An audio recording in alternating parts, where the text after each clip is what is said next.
All right, congratulations to the Washington Commanders and a thrilling victory last night over the Tampa Bay Buccaneers. Zane Gonzalez with a doink field goal to win the football game. This game was about clutch moments and clutch situations, and Jaden Daniels never ceases to disappoint. He comes up big time on third down conversions, fourth down conversions, making plays with his legs to get the drives going. They held Tampa Bay to only 7 drives because Washington possessed the football. In order to possess the football, you have to convert on third downs and fourth downs. And those were converted by Jaden Daniels and the rest of the guys. And I really like how Washington uses different people to make plays in critical situations. We all saw Terry McLaurin make 7 catches for 81 yards and a touchdown. De'Ami Brown steps up, makes a couple big-time catches and a touchdown. OZ steps up and make a huge third down conversion there in the red zone. And Zach Ertz had a couple catches. Austin Eckler had a nice catch to get into field goal range at the end of the game down there in the red zone for the Commanders. So they're using a lot of different people, a lot of different ways. Cliff Kingsbury's got the plays dialed up, and Jaden Daniels is seeing the field extremely well, getting the ball to the open player and always making the right decision. No turnovers, only 1 sack, and the Commanders only had 5 penalties.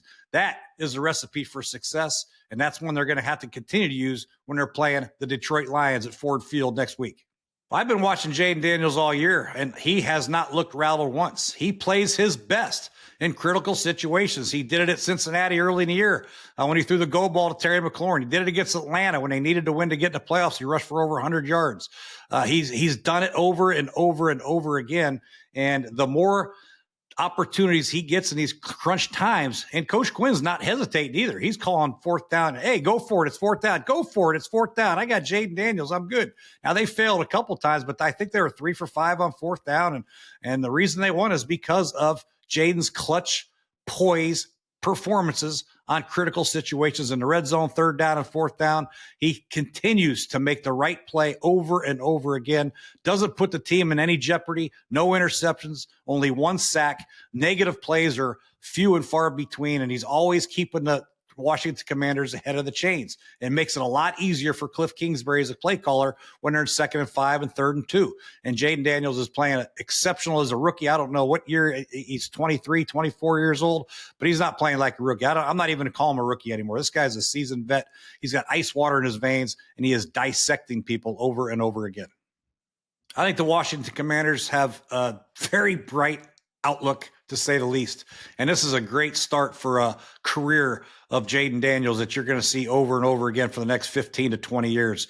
Obviously, if he stays healthy, which the way he plays, he'll stay healthy. The future's bright. I think when you can surround your football team around your centerpiece, which is your quarterback, you know exactly what positions to address in the offseason, in the draft, free agency. You're just going to get better and better and evolve with this young quarterback at the helm. So it's going to be a challenge for Coach Quinn and Peters to get the right pieces in and make sure you keep the right pieces in place on your football team, but continue to add and get better and better and strengthen through the draft, strengthen a little bit through free agency. And I think this team will be a team to be reckoned with for many, many years. Now, I know Dallas is going to have Dak Prescott back, and Philadelphia is a great team in that division. The Giants will get better with Dayball. Hopefully, I don't know if they will or not, but it's going to be a tough division. But I think Washington has got a great future, going to win a lot of games. Yeah, the defense played great, and all year long, they've been opportunistic, and Tampa Bay was uncharacteristic. They had a couple holding calls on a drive that took them out of a drive. They only had 7 opportunities on drives, 2 punts, 1 was negated by a holding call, 2 touchdowns, 2 field goals, and, of course, the fumble. Some inopportune mistakes for the Tampa Bay Buccaneer offense, which could have been caused by the Commander defense. But I love the way Bobby Wagner's flying around. He had a half a sack. Frankie Louvu's flying around. The secondary did a good job. Marshawn Lattimore competed his ass off, which is great to see. But the whole team is infectious as far as how they run to the football, how they tackle, how they get off blocks, how they play coverage. They played really good coverage against the Tampa Bay offense last night. Not a lot of things were open. Baker had to move around, run around, and make some plays with his legs. But the Washington defense as a whole was very, very impressive against one of the top-ranked offenses coming into that football game. This is going to be a great challenge going to Ford Field. Jared Goff and Amon St. Brown and Jahmyr Gibbs, and we've talked about the Lions a lot, and I've done a lot on the NFC North. It's a great division. They're well coached with Dan Campbell. Their defense, Aaron Glenn, has got these guys playing hard, fast, and physical. It will be a test, that's for sure. But I'll tell you what, I wouldn't put it past this Washington football team. Jaden Daniels poised, the confidence that they have right now. They're playing together as a team. They're very unselfish, and that goes a long way in the playoffs because you're going to need different people to step up in different situations. And all of them have done it throughout the course of the year for Washington. So I feel good about that.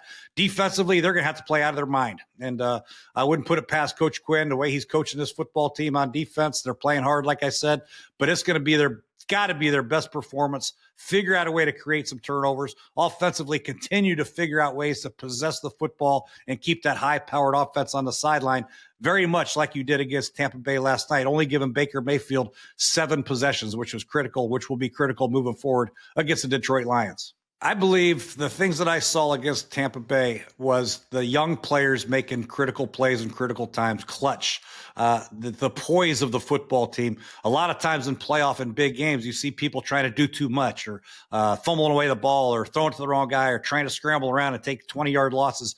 Not this team. This team makes the right play at the right time all the time, and it's different people.